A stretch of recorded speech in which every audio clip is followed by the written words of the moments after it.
biya kamal ka no online TV channel ka jan gwas me te kon kalerum bu kono kwenan wala e shanka bakel ka paydi ron kina dangrawi jan dangrawi de dich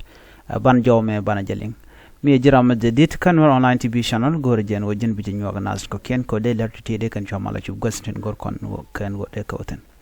an jo bana linga kila bana linga mandana togre which ka South Sudan kan Uganda ka queen war ki do bran kan mat pinyano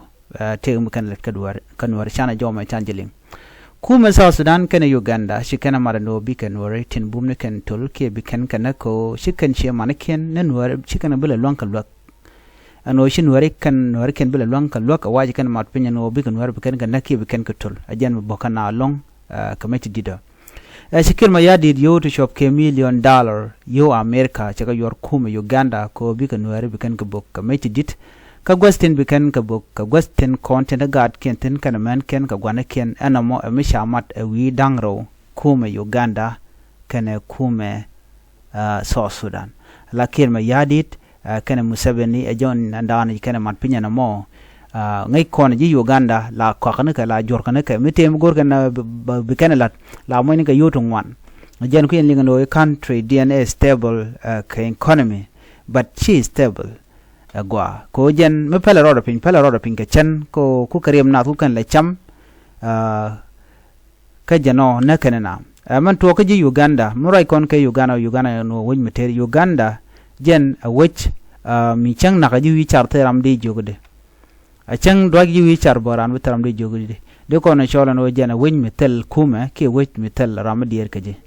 ano jen ta dan te ke je denen amane ko la kwar la ka dwai ke tin na karodian no nishang ala tele ke low mekep ke medong de ram mo men chibin jagla de yugul kep no jin mele mo yemi jak so na karodian so na meni de kono gorno de kono nya karodan no kum kirmi yadit